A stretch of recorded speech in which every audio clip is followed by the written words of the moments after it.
نے آپ نے تینوں چادریں ڈالی ہوگی، بچھائی ہوگی. یہ تینوں چادریں برابر ایک وزن کے ہیں. ابھی اٹھے زندہ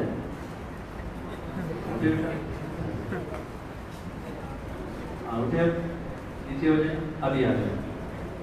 یہ ہے جی تین چادریں ایک ہی سائز کے، ٹھیک ہے، ایک ہی سائز کے ہیں.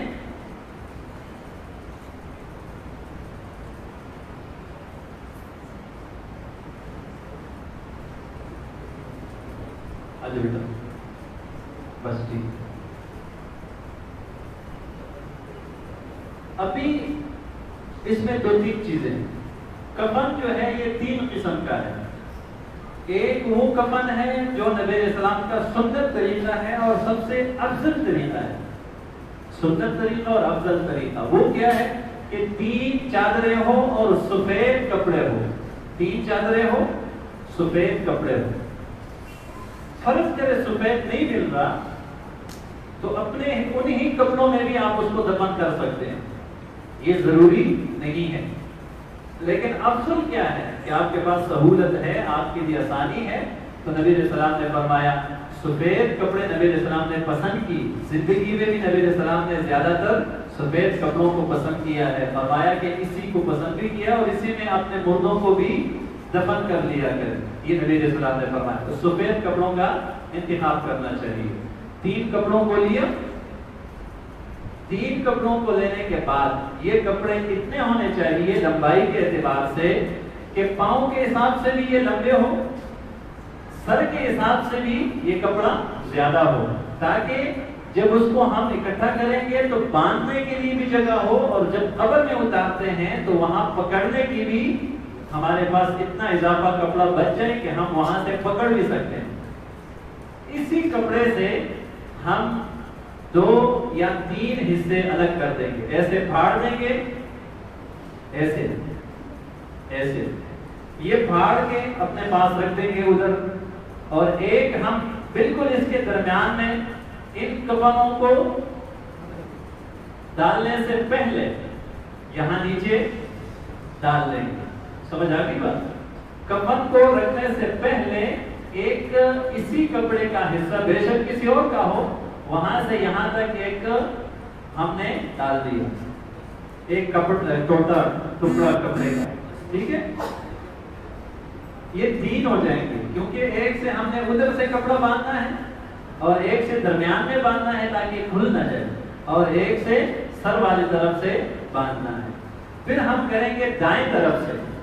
دائیں طرف سے یہ کپڑا ایسے کر لیں گے. پھر جو ہے بائیں طرف سے ہم کپڑا جو پہلے والا ہے جو بدن کے قریب ہے وہ لے آئیں گے. پھر دائیں طرف سے تیسرے والا کپڑا جو ہے اٹھا کے ایسے رکھ لیں گے اور پھر بائیں طرف سے اس کو اٹھا کے ایسے رکھ دیں گے. اور آخر میں جو آخری چادر ہے دائیں طرف سے اور پھر بائیں طرف سے ایسے کر کے اس کو ہم یہاں سے بھی باندھ لیں گے، ٹھیک ہے، اور ادھر سے بھی، اور یہاں درمیان والا حصہ بھی باندھ لیں گے. تو یہ ان کا مکمل کفن ہے جو کہ تیار ہو گئے. اس میں ایک آخری چیز یہ پہنچے، اگر خاتون ہے تو خواتین کے لیے ابو داؤد کی ایک روایت کے مطابق 5 کفن کا ذکر ہے. اگرچہ وہ روایت سندن کمزور ہے، لہذا بہتر یہ ہے کہ مرد ہو یا عورت ہو یہی 3 کپڑوں میں ہی ان کو غسل دیا جائے. مرد ہو یا عورت ہو 3 کپڑوں میں ہی ان کو کفن دیا جائے. لیکن اگر کوئی خواتین کے لیے 5 کپڑوں کا کفن دیتے ہیں، جس طرح جمہور نے اس کے بارے میں فتویٰ دیا ہے، جمہور کا قول ہے، تو اس کا طریقہ کیا ہے؟ ایک وہ سطر کے طور پر بناتے ہیں کہ اس سے اس کی شرمگاہ سطر جو ہے وہ ڈال دیا جائے یہاں سے یہاں تک، ٹھیک ہے. اور ایک جو ہے قمیص کے طور پر بناتے ہیں، یہاں اس سے بات آ گئی. مردوں کے لیے بھی بعض لوگ کیا کرتے ہیں، یہ کپڑا ہے، اس کپڑے کے درمیان والے حصے کو کینچی سے کاٹ دیتے ہیں اور اس سے قمیص نما ایک چیز بنا دیتا ہے. کوئی حرج نہیں ہے لیکن سنت نہیں. ہمارے نبی سے یہ طریقہ ثابت نہیں ہے. اگر کوئی کر لے ان کی مرضی، لیکن ہم کہتے ہیں جو نبی صلی اللہ علیہ وسلم ثابت ہے اسی طریقے سے کرنا چاہیے. تو وہ پھر اس طرح کرتے ہیں کہ ایک قمیص بناتے ہیں اور اس کو میت کا سر اس کے ادھر لا کے، تو ایک کپڑا نیچے ہو جاتا ہے، دوسرا کپڑا ادھر ہوتا ہے. تو میت کا سر جب یہاں اس میں داخل کر دیتے ہیں، اوپر سے وہ کپڑا اس کے اوپر ایسے ڈال دیتے ہیں، تو کہتے ہیں یہ قمیص ہے. لیکن یہ عام وہی طریقہ جو ہے یہ صحابہ سے ثابت ہے. اگر کوئی اس طریقے سے بھی کر لے تو کوئی ایسی حالت نہیں، لیکن اس کو سلائی کر کے قمیص بنانا تو وہ ثابت نہیں ہے. ہاں اگر مجبوری بن جائے تو اس صورت میں سلے ہوئے کپڑوں میں بھی سفید نہ بھی ہو بھی آپ اس میں اس کو غسل دے سکتے ہیں. ایک اور چیز خواتین والا مسئلے میں جو ہے نا، 5 جو کفن کی بات ہے، اس میں ایک بڑا چادر ہوتا ہے، ایک اس کے اندر دوسرا چادر ہوتا ہے، ایک اس کے سر اور اس کے گردن کے لیے ہوتا ہے جس کو دوپٹہ کہتے ہیں، اور ایک قمیص کے طور پر ہوتا ہے، قمیص کے طور پر، اور ایک صدر ڈھانپنے کے لیے ہوتا ہے. لیکن تعجب کی بات یہ ہے کہ اپنی زندگی میں ہم پردے کا کوئی خیال نہیں رکھتے، اور فوت ہونے کے بعد اس کے پردے کا اتنا زیادہ احترام کہ ہم نے جمہور کے قول کو لیا، اگرچہ وہ صحیح حدیث سے ثابت ہی نہ ہو کہ جی پردہ زیادہ ہے خواتین کا، لہٰذا ان کا سر بھی ڈھانپا ہونا چاہیے، ان کے لیے الگ دوپٹہ ہے. جی یہ 3 چادریں جو ہے اس میں بھی تو ان کا سر ڈھانپا جاتا ہے، کون سا ان کا سر خالی ہے؟ کہتے نہیں زیادہ پردہ اسی میں ہے. زندگی میں تو وہ کھلے سر بازاروں میں گھومتی پھرتی تھی، پارکوں میں چکریں لگاتی تھی، نہ سر ڈھانپ لیا نہ بدن ڈھانپ لیا. پردہ جو ہے یہ تو ایمان کا حصہ ہے، یہ تو خاتون کے ایمان کی علامت ہے اور اس کے خاندان کے عزت دار ہونے کی علامت ہے. جب پردہ نہیں ہے، فوت ہونے کے بعد جتنا بھی پردہ انسان ان کے لیے کرائے تو کیا فرق پڑے گا ان چیزوں کا؟ کوئی فرق نہیں پڑتا. لہٰذا یہ کرنا اس سے پہلے اپنی زندگی میں ان چیزوں کا اہتمام ہونا چاہیے. خیر ایک اور چیز کچھ لوگ ایسے کرتے ہیں. آج اچھا ٹھیک ہے ٹھیک ہے. کچھ لوگ یہ تینوں کپڑے جو ہیں یہ ڈال دیتے ہیں، اس کے بعد میت کے صدر والی جگہ، شرمگاہ کے قریب والی جگہ پہ ایک اضافہ کپڑا بھی رکھ لیتا ہے. یہ کفن والی جگہ ہے، اسی جگہ پہ یا روئی رکھ لیتے ہیں یا ایک اور کپڑا رکھ لیتا ہے اسی جگہ پہ. یہ تو 3 بڑے بڑے چادر ہیں نا، اس کے علاوہ ایک اور کپڑا یا روئی زیادہ مقدار میں اسی جگہ پہ رکھ لیتے ہیں تاکہ میت کو اٹھا کے اس کو اسی جگہ پہ رکھ دیا جائے. یہ کس مقصد کے لیے ہے؟ فرض کرے کسی بھی موقع پر اگر اس کے پیٹ سے کچھ نکل آئے تو کفن محفوظ رہے گا، اسی روئی کے ذریعے سے وہ بچ جائے گا اور نیچے کفن وہ محفوظ رہے گا، اس میں کوئی فرق نہیں پڑے گا. اسی سے یہ مسئلہ بھی سامنے آ گیا. اگر ایسا محسوس بھی ہو گیا کہ پیٹ سے کچھ نکل آیا ہے تو اس کو دوبارہ غسل دینے کی ضرورت نہیں ہے. یہ نہیں ہے کہ جی ابھی تو یہ ہے چلو جی دوبارہ غسل دے، اجی ابھی دوبارہ یہ ہو گیا چلو جی دوبارہ پھر غسل دے. جب ایک مرتبہ فائنل کر دیا، کفن دے دیا، تو پھر دوبارہ بار بار ان کو غسل دینے کی ضرورت نہیں ہے. اس میں ایک اور چیز اور وہ یہ ہے کہ جب آپ ایک مرتبہ اس کو پہلے والے کو آپ ایسے اس کے بدن پر دائیں طرف سے لائیں گے، خوشبو لگائیں، پھر اس طرف سے وہ آپ نے اس طرح لا کے رکھ دیا، پھر خوشبو لگائیں، پھر دوسرے کپڑے کو آپ نے دائیں طرف سے ایسے، پھر اس میں خوشبو لگائیں، پھر اس طرف سے اس طرح لائیں، پھر خوشبو لگائیں تاکہ کفن کی ان جگہوں پہ صحیح خوشبو وہ آ جائے اور خوشبو لگ جائے. یہ بھی جس میں رہ گیا تھا. جی خواتین کی طرف سے کہتے ہیں کہ دوبارہ کر لیں. آ جاؤ جی ادھر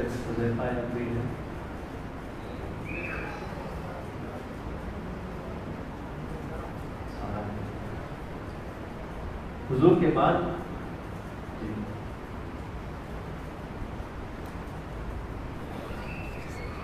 ان کو ہم نے وضو کرایا.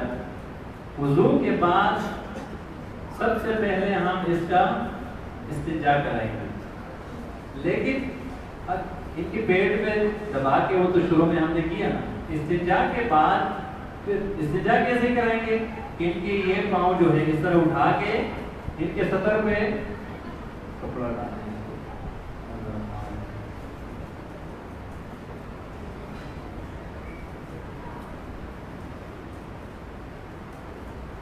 یہ کپڑا جو ہے یہ آخر تک برقرار رہے گا جس طرح آپ لوگوں نے سن لیا.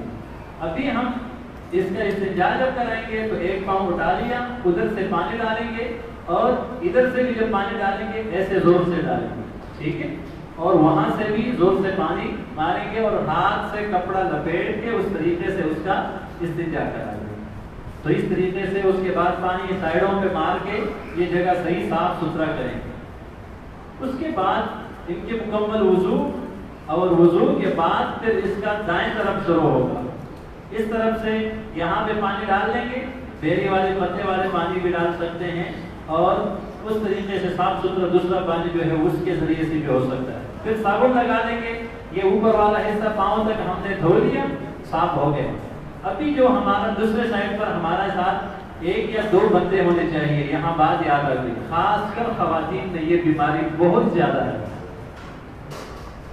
کیا کرتے ہیں، یہاں پر خاتون مردہ موجود ہے اور 5-6 یہاں موجود ہے، غسل دیتے ہیں تو 7واں 8واں بھی آ کے ایک مرتبہ دیکھ لیں گے سیر کر کے، پھر وہ چلی جاتی ہے. تھوڑی دیر کے بعد پھر ایک اور 2 آ کے وہ دیکھ لیتے ہیں، پھر وہ چلے جاتے ہیں، پھر 3-4 اور آ جاتے ہیں. یہ بہت برا طریقہ ہے.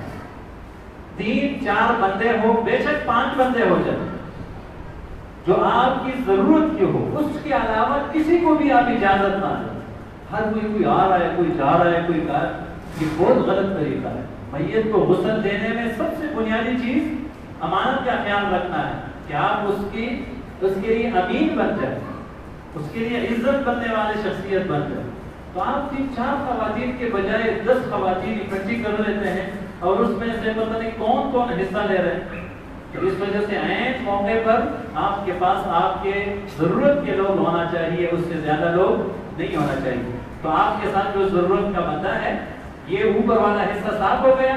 دائیں طرف سے آپ ایسے کھینچیں گے، وہ ہاتھ پکڑ کے اس طرح جب کر لیں اور دوسرا بندہ یہاں سے، یہ دیکھو، تو نیچے سے ہاتھ پانی ڈال دیں گے.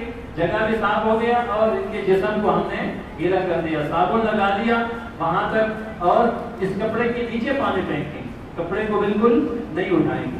پھر اس کو ایسے کر لیں گے. دائیں طرف ہو گیا تو بائیں طرف یہ جگہ اوپر سے دھو لیا. دھونے کے بعد ابھی اس کے دوسرے سائڈ، پیچھے والے سائڈ پہ یہ ہاتھ ان کا اس طرح پکڑ لیں گے اور اس کو ایسے کر لیں گے. ایسے کرنے کے بعد اس کے بیک والے سائڈ کو صابن سے یا بیری کے پتوں سے آخر تک دھو لیں گے اور واپس اس کا ہاتھ ایسے ہی آرام سے رکھ دیں گے. اس طریقے سے دائیں بائیں سے اس کا سارا ہم نے صفائی ستھرائی کی ہے. آخری چیز، اسی موقع پر آپ کو ضرورت پیش آئی کہ نہیں جی اس کے تو تقریباً 40 دن سے زیادہ ہو گیا تھا اور نہ اس نے زیر ناف بال لیے تھے، نہ بغلوں کے بال لیے تھے، نہ اس نے مونچھیں کاٹے تھے اور اس کے ناخن بھی بڑے بڑے ہیں، لہذا ان کی کسی چیز کی ضرورت نہیں. مردے کے زیر ناف بال کی صفائی کرنا آپ کے لیے جائز ہی نہیں ہے. نبی صلی اللہ علیہ وسلم کے دین میں آپ ان کے صدر میں ہاتھ لگا ہی نہیں سکتے، تو آپ ان کی صفائی کیسے کریں گے؟ اس چیز کی اجازت نہیں ہے. یہ خود اپنی زندگی میں اس چیز کا اہتمام کرے اور ہر جمعے اس کا اہتمام کر لے. مرنے کا کوئی پتہ نہیں چلتا، خاص کر اس طرح فتنوں والے وقت میں کہ ہر جگہ پہ کبھی بم بلاسٹ ہے تو کبھی فائرنگ ہے تو کبھی کیا ہے. اس وقت کیا پتہ چلتا ہے کہ کون کس وقت جا رہا ہے. لہذا اس طرح چیزوں میں خود اپنی صفائی ستھرائی کا خیال ہر جمعے کو یہ ٹائم نکالنا چاہیے اور صفائی کا خیال رکھنا چاہیے. ناخن بھی نہیں کاٹنے چاہیے، مونچھیں بھی نہیں کاٹنا چاہیے. بلکہ کچھ لوگ تو اس حد تک غلط کام کر دیتے ہیں، اور وہ غلط کام کیا ہے؟ کہتے ہیں جی ابھی ان کا شیو ہم نے نہیں کیا، وہ زندگی میں بھی گناہ کرتا رہا، ابھی فوت ہونے کے بعد آپ اس کے گناہ میں شریک ہو رہے ہیں، اس کا شیو کر رہے ہیں، بلیڈ لا کے ان کے لیے ان کی داڑھی ختم کر رہے ہیں. غلط ہے. ابھی تو کم از کم جتنا ہے اسی حالت میں اللہ کے سامنے پیش کرنے دینا، کیوں آپ ایسے کریں؟ تو ایسا نہیں کرنا چاہیے. ان کے داڑھی یا ان کے مونچھ یا ناخن یا زیر ناف بال، یہ چیزیں، یہ طریقہ درست نہیں ہے۔ جی ابھی کفن کے لیے جو طریقہ ہے خواتین کے لیے، ان کو نظر نہیں آیا، 3 چادریں ہیں، اور خواتین کے لیے جو ہے اگر کوئی خاتون ہے تو ان کے لیے ایک دوپٹہ بھی ہے جو 5 کفن والے روایت کے مطابق، جمہور کے قول کے مطابق۔ ویسے تو افضل یہی ہے کہ 3 کپڑوں کو ہی مرد خواتین کے لیے کافی سمجھا جائے، لیکن اگر کوئی 5 کپڑوں والا اس کو دینا چاہتے ہیں تو چلو ٹھیک ہے، کوئی حرج نہیں، اس میں بھی اجازت موجود ہے۔ تو ایک خاتون کے سر کے لیے دوپٹے کے طور پر ہے، اور ایک جو ہے ان کے صدر ڈھانپنے کے لیے کپڑا پہلے سے ڈال دیا جاتا ہے۔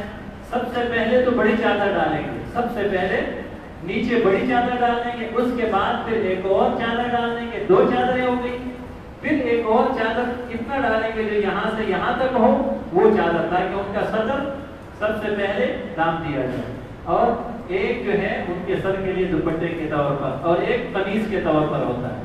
یہ 5 ہو جائیں گے، ٹھیک ہے، تو وہ طریقہ ہے۔ تو اس میں یہ ہے کہ وہ سب سے پہلے وہ ہو جائے گا، اس کے بعد وہ قمیص والا ہو جائے گا، قمیص کے بعد پھر آپ دوپٹہ تو پہلے سے آپ نے کیا ہوگا، اور پھر دائیں طرف سے پہلے والے کپڑے کو اس طرح کر لیں، اور پھر بائیں طرف سے ادھر خوشبو لگا لیں گے، پھر بائیں طرف سے کر لیں گے، اس پہ خوشبو لگا لیں گے، اور پھر آخری جو کپڑا ہے اس کو ایسے کر لیں گے اور اس پہ خوشبو لگا لیں گے، اس طرف سے بھی ایسے کر کے خوشبو لگا لیں گے، تو یہ اس کا کفن مکمل ہو جائے گا۔ اور درمیان میں جو ہم نے کپڑا رکھا ہے اس کو بھی باندھ لیں گے، اور سر سے بھی باندھ لیں گے، اور پاؤں سے بھی باندھ لیں گے، تو یہ ہو گیا مکمل کفن کا طریقہ۔ کفن دینے کے بعد جی اس میں کسی کا کوئی سوال وغیرہ تو نہیں ہے؟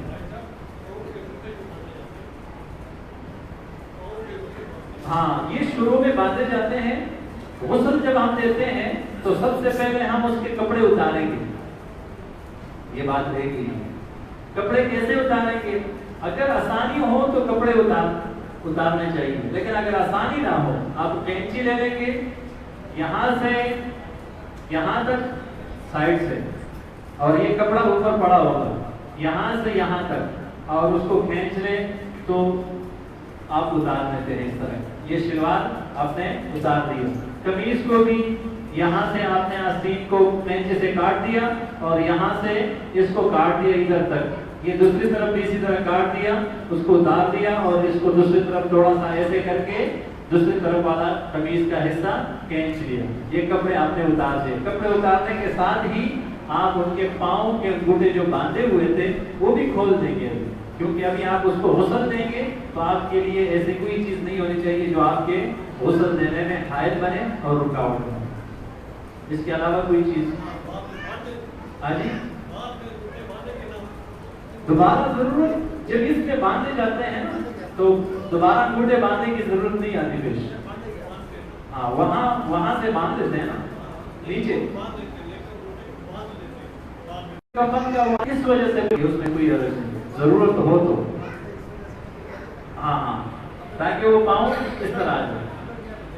پھر جی اور کوئی سوال اس حوالے سے؟ جی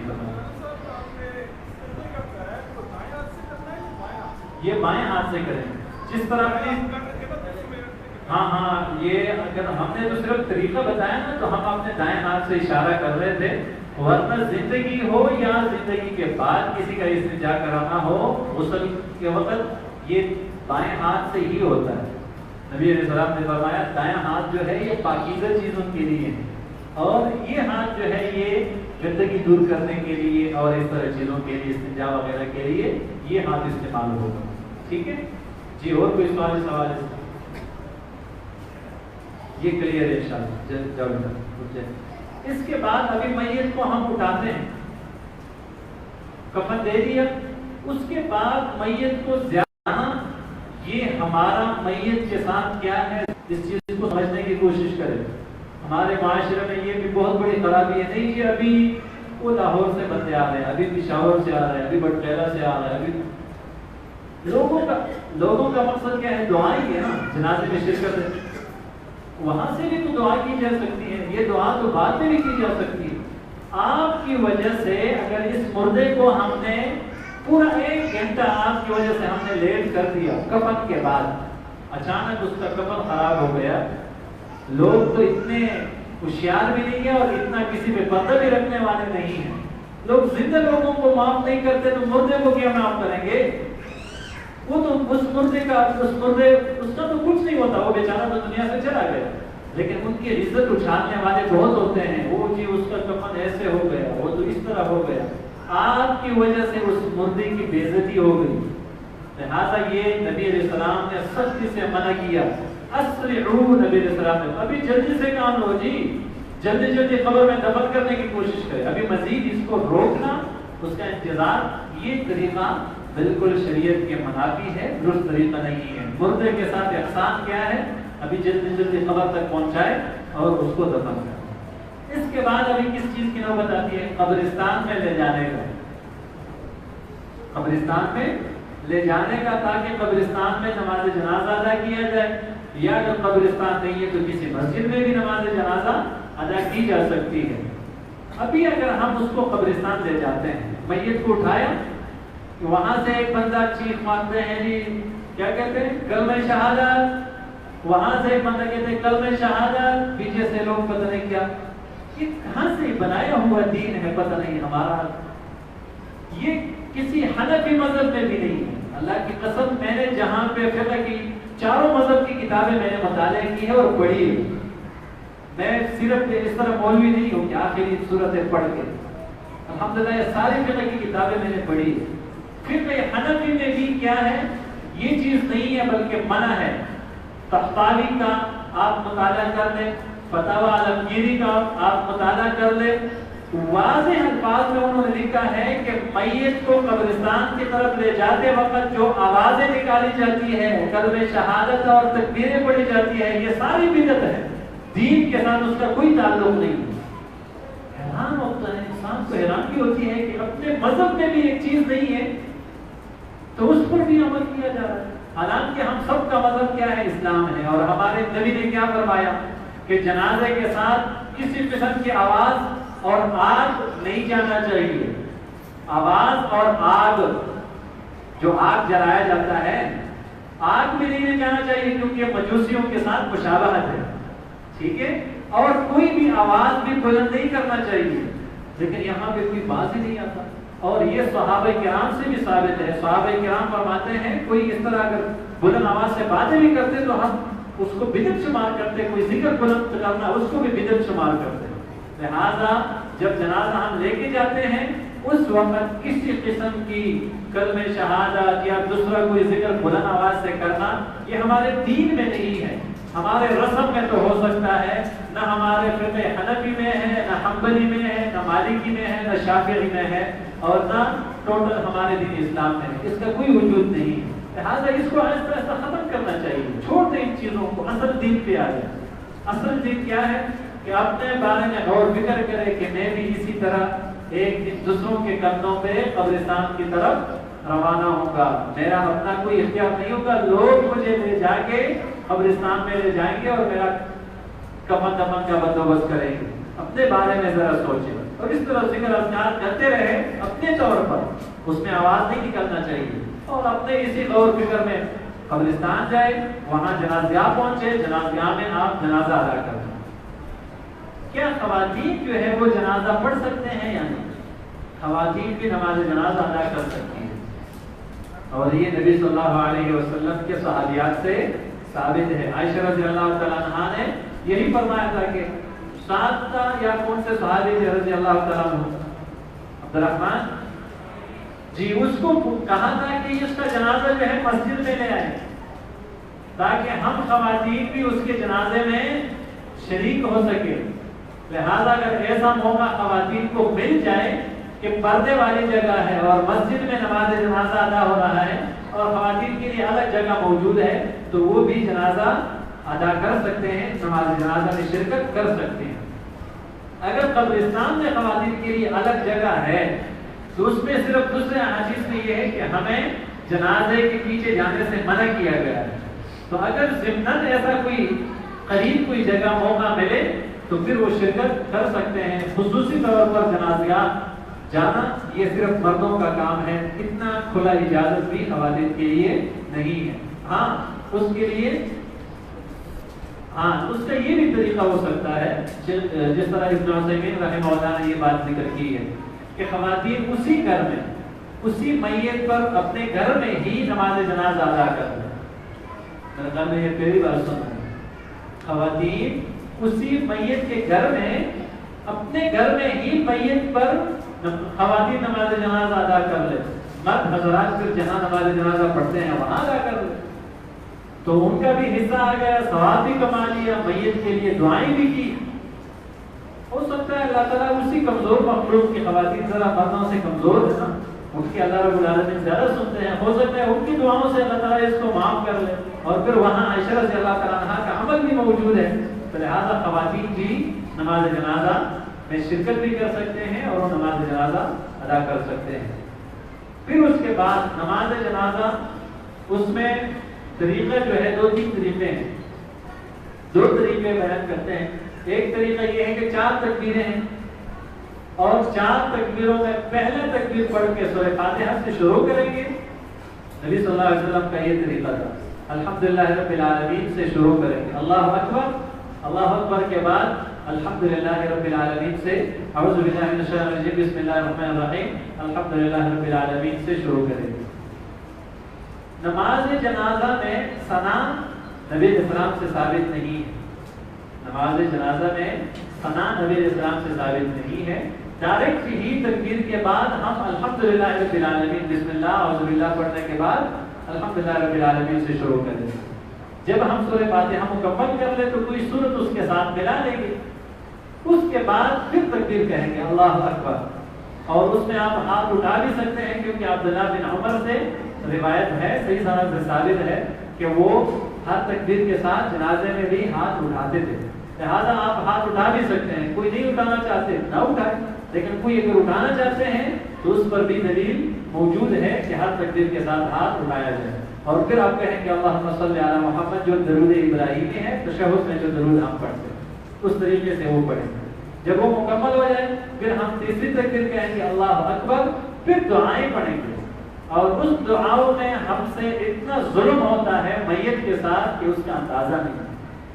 ہم نے کافی جنازوں میں شرکت کی ہے، 1 منٹ اور 10 سیکنڈ، 1 منٹ اور 5 سیکنڈ، 1 منٹ اور 50 سیکنڈ، بڑی مشکل سے 2 یا 3 منٹ کے جنازوں میں ہم نے شرکت کیا، ورنہ عمومی طور پر کتنا ہوتا ہے 1 منٹ 10 سیکنڈ۔ یہ جنازہ ہے یا مذاق ہے؟ یہ ایک جرگہ ہے، میت پر جنازہ پڑھنے کا ہے، اللہ کے سامنے ہم جرگہ کرتے ہیں، جس طرح کسی قبیلوں کے درمیان جب آپ کسی کی صلح کرتے ہیں نا تو بڑے بڑے لوگ اکٹھے ہو جاتے ہیں، وہ اس کی بھی منت کرتے ہیں، اس کی بھی کرتے ہیں جرگے کی حیثیت میں، وہ کہتے ہیں جی ہمارا کچھ لحاظ رکھے جی، کوئی بات نہیں، وہ تو ناسمجھ بندہ ہے، ان سے غلطی ہو گئی ہے، کوئی بات نہیں آپ معاف کر دیں۔ تو ہم اس جرگے کے عمائدین اور جرگے کے بزرگوں کا خیال رکھتے ہوئے کیا کہتے ہیں، وہ جی ٹھیک ہے جی ہم نے معاف کیا چونکہ آپ لوگ آئے ہیں، چلو ہم نے معاف کیا۔ یہ جرگہ ہے، ہم اس میت کا اللہ کے سامنے جرگے پہ آئے ہوئے ہیں، اللہ سے ہم کہتے ہیں یا اللہ ہم جرگے پہ آئے ہیں، ہم اس کی بخشش کے لیے آپ سے دعا کرتے ہیں یا اللہ اس کو معاف کر دو، یہ کمزور بندہ تھا، اس سے کافی غلطیاں ہو چکی ہے، لیکن ابھی آپ یا اللہ یہ آپ کے محتاج بن چکا ہے، آپ اس کو معاف کر دو۔ تو اگر اس میں صرف اتنا ہو کہ اللہم اغفر لحینا ومیتنا وشاہدنا، وہ بھی صرف وہ اپنے ساتھ پڑھ کے ایک چند سیکنڈوں کے بعد اللہ اکبر السلام علیکم ورحمۃ اللہ السلام علیکم، یہ جنازہ تو نہیں ہے، یہ اپنے مردوں کے ساتھ مذاق ہے۔ کم از کم 4 دعائیں تو اس کے لیے کرے نا، اور پھر کیا کرتے ہیں نماز جنازہ کے بعد پھر چلو جی دعا کریں، کرتے ہیں یا نہیں؟ یہ چیز کہاں سے آ رہا ہے؟ یہ جو نماز جنازہ ہے جو کہ نبی کا طریقہ ہے، اور اسی میں آپ اللہ کو حاضر سمجھ کے اللہ سے دعائیں کر رہے ہیں کہ یا اللہ تو ہمیں دیکھ رہا ہے، ہم اس بندے کی سفارش کے لیے یہاں حاضر ہوئے، وہ دعا نہیں ہے، نماز جنازہ دعا نہیں ہے۔ تو سلام پھیرنے کے فوراً بعد پھر دعا شروع ہو جاتی ہے، یا اللہ اس کو معاف کر دے، یا اللہ اس کی آخرت بہتر بنائے۔ یہ ہمارا بنایا ہوا طریقہ ہے، دین نہیں ہے۔ واضح انداز میں ہم بات کریں گے تاکہ کسی کو کوئی شبہ نہ ہو۔ جو بنایا ہوا دین ہے اس پر کوئی عمل کرے یا نہ کرے گناہگار نہیں ہوتا، لیکن اس کو دین کا حصہ سمجھے تو گناہگار بھی ہو سکتا ہے، کیونکہ یہ تو دین نہیں ہے. ٹھیک ہے، لہذا جنازہ طریقے سے پڑھے اور پورے اخلاص کے ساتھ ان کے لیے ایسی دعائیں کرے کہ آپ کو پتہ چلے کہ انشاءاللہ میری ان دعاؤں کی وجہ سے اللہ تعالیٰ میرے جنازے میں بھی ایسے لوگ لائیں گے جو پورے اخلاص کے ساتھ میرے لیے دعائیں کریں گے. جب ہم خود جنازوں میں ایسے شرکت کریں کہ صرف جا کے ایسے کھڑے ہو جائے اور چند سیکنڈ کے بعد پھر چلو جی، تو ہم پر کون سے اخلاص کے ساتھ جنازے ہوں گے؟ جنازہ ایک جرگہ ہے اللہ کے سامنے، جو اس مردے کے لیے آپ جرگے پہ جاتے ہیں اس کو بخشوانے کے لیے، لہٰذا اپنے جرگے کو صحیح اہمیت دے، جنازے کو صحیح طریقے سے پڑھنا چاہیے. خیر ٹائم بھی کم ہے اور ہمارا تقریباً باتیں تو زیادہ ہے، دفن کی طرف جاتے ہیں.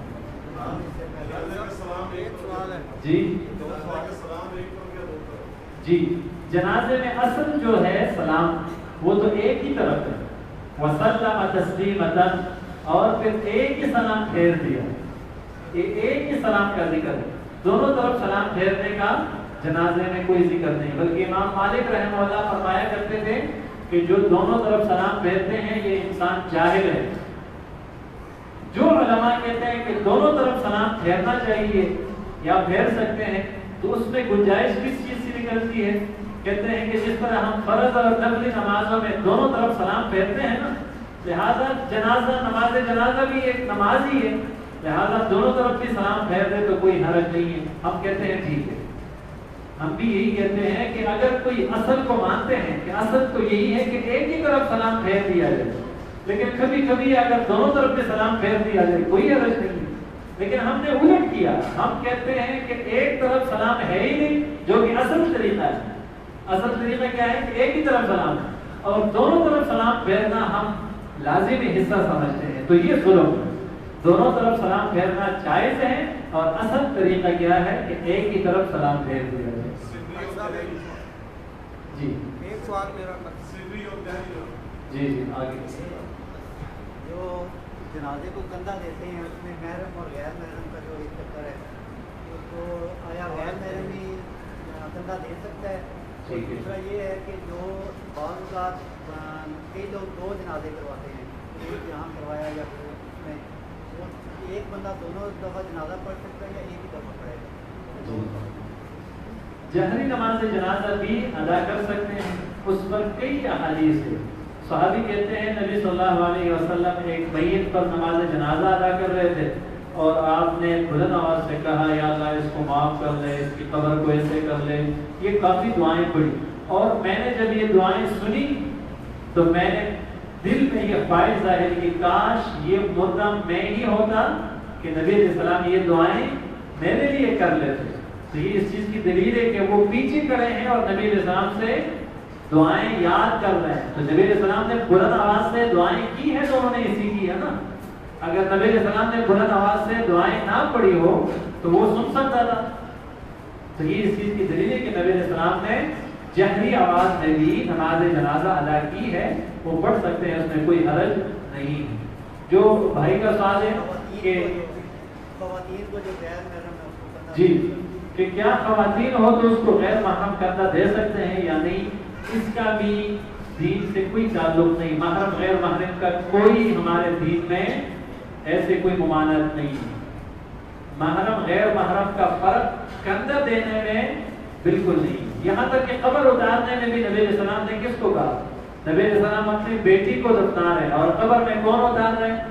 طلحہ رضی اللہ تعالیٰ عنہ. طلحہ رضی اللہ تعالیٰ عنہ نبی علیہ السلام اور نبی علیہ السلام کی بیٹی کا کیا ہے؟ کچھ بھی نہیں، لیکن وہ قبر میں اتار رہے ہیں. کیونکہ قبر میں اتارتے ہوئے آپ اس کے پورے بدن کو تو ٹچ نہیں کر رہے نا، سائڈوں سے پکڑ رہے ہیں، دوسری سائڈ سے اوپر سے لوگ بھی آپ کے ساتھ ہیں.